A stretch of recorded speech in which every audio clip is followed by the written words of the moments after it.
Hello,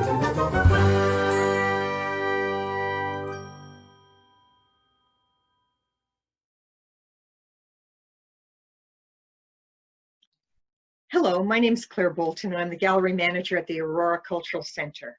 On behalf of the staff and board of directors, it's my pleasure to welcome you to Art Bytes, an online series that features conversations, videos, and art demos with artists from Beyond the Walls, our online exhibition and sale. Art Bytes will be posted on our Facebook page and YouTube channel on Thursdays at 2 o'clock. Joining me today are sculptors Freeman and Francis Muscat of the Uxbridge Artists Collective. Now I'll tell you a little bit about both of them before we start the conversation. Freeman is a sculptor who's been a resident in Uxbridge since arriving from Europe in 2001. She began as a stone carver and has since expanded her sculptural practice to include many other materials. Freeman discovered that the same ideas can be explored with glass and wood as they can with tons of granite in a quarry. Her practice involves working with wood, paper, glass, whatever materials she can find. Her sculptures now have become more constructions than carvings. Francis Muscat's life centered around creativity. His environment is important to him, and if it can be altered, it will be. His surroundings become the canvas, nature is his muse, and objects become precious items. It's our privilege to have both of these sculptors with us today. And it's interesting because they both have two very different aesthetics, but they have been able to work together and collaborate on projects for over 13 years. So I'm excited to take a behind the scenes look into their artistic practices. Welcome, Fly and Francis. Thank you for joining me today. Hi. Now, you both obviously very different styles, very different aesthetics. It'd be interesting to know how you were able to collaborate for over 13 years on different projects. So perhaps we could start with you, Fly, telling us a little bit about that. I guess we started collaborating. I think we started collaborating for practical reasons. There was a possibility of a job that came up. A private residence was wanting a big patio put in. It's one of the images actually. And they had bought a piece of Francis's sculpture and it wasn't going to work in their new building. And they had bought a piece of mine. And while I was there installing, the person said, come and have a look at our patio. We want to redesign it, but we've got no ideas. So I said, well, what about if we gave you some ideas and for free, and if you like them, we'll do the job. And she liked them, and we did this amazing 80-foot by 20-foot patio. We had a lot of fun working together, and we decided we'd carry on, and then we started doing these larger installations, commercial installations, sculptural installations, and they really are two-man jobs. And again, we kept on having fun, and so we've just kept at it. It's been really, I've really enjoyed it. I don't know about you, Francis. How about you, Francis? Well, sure. Yeah, I do. I have enjoyed it. I think something magical happens when two minds get together. I guess it has to depend on the two individuals that, there's a tolerance to allowing the authorship to happen as a shared authorship. Thank you. So I think it's time we looked at some of these collaborations. We'll start with the Banana Conda. And Fly, would you like to tell us a little bit about this piece, and then Francis can contribute? I think the Banana Conda kind of sums up some of our attitude. This was a symposium piece, so we made it for an Uxbridge sculpture symposium. And we had done a previous piece where we worked with recycled materials. So we knew we could get a large amount of wood, and then we created this twisting, yellow, long, spiraling object that would hang in trees. And the name just came, I can't remember who came up with it. It was like, it's banana, it's an anaconda, it's a banana conda. And it's very much the way we riff off each other on a good project. And that was a lot of fun to create something that had movement but was structurally sound. So it was a really fun piece. Thank you. And do you have anything to add to that, Francis? Yeah, I think we wanted to do something that was non-conventional and non-traditional. The idea of that piece was to go actually into a sculpture trail at a site that never developed because the developer sort of fell through. And so I think a large part also of our mission, or the way we work, is to try to do something that's non-conventional, to kind of, out of the box stuff. Stay away from that. And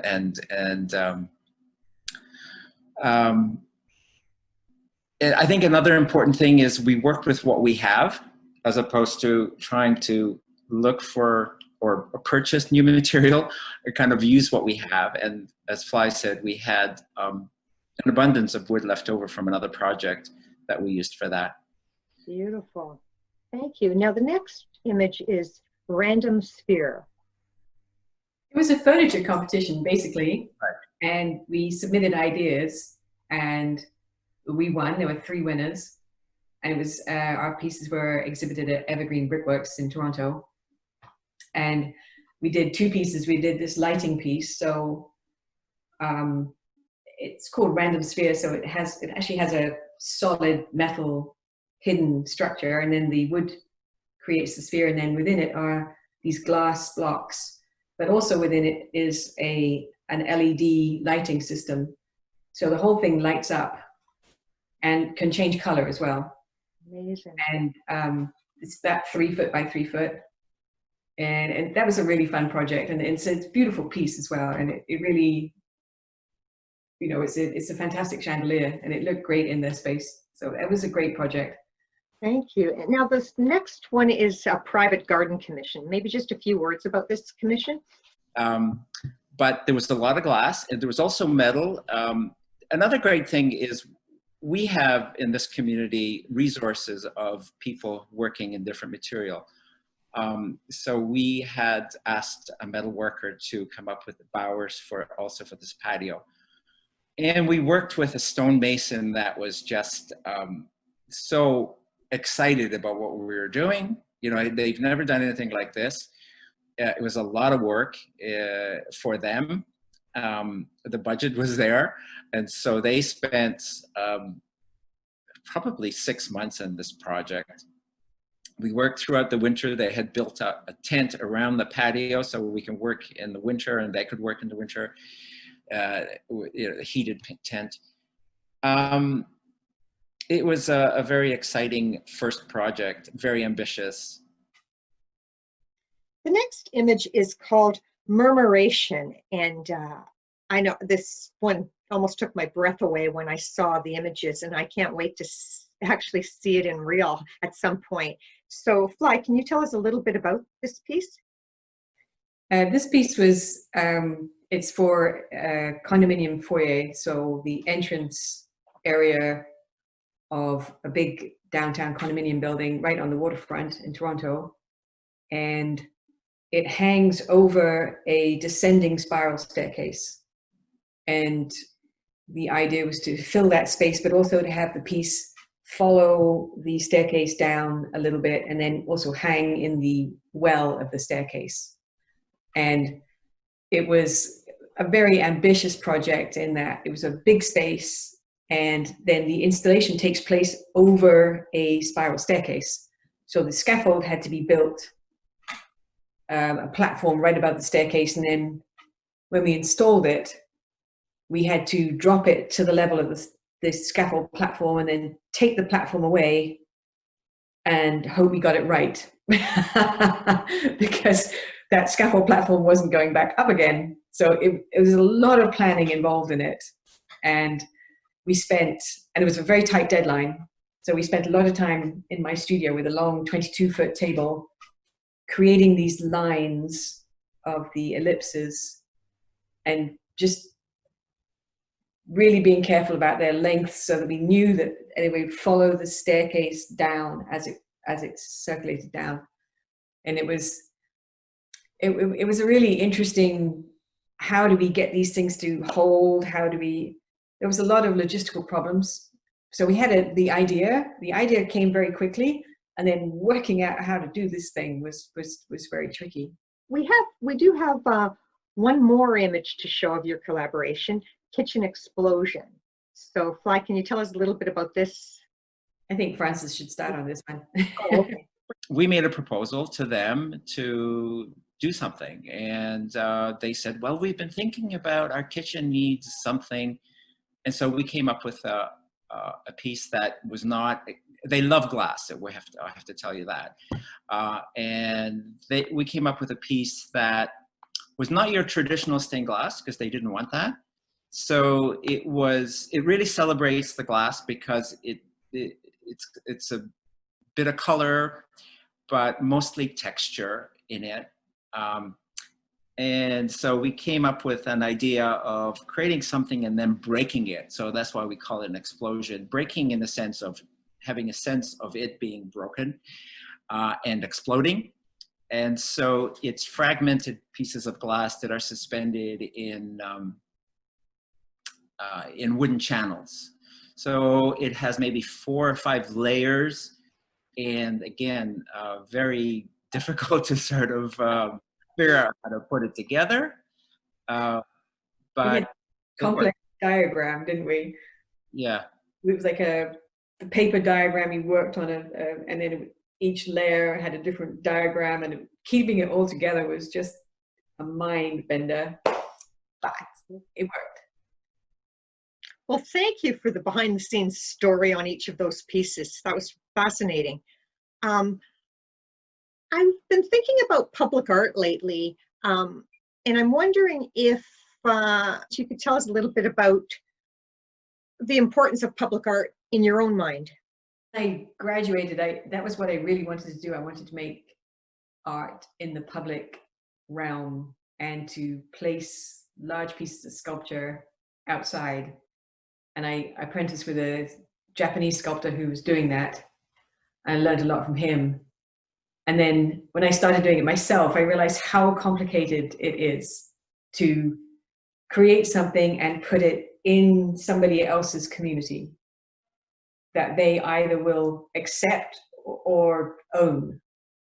And my funniest experience of that was working in France. I did a piece that is it's a series of spiraling shapes carved in granite, and it got installed at the head of the village where the quarry was that I was working in.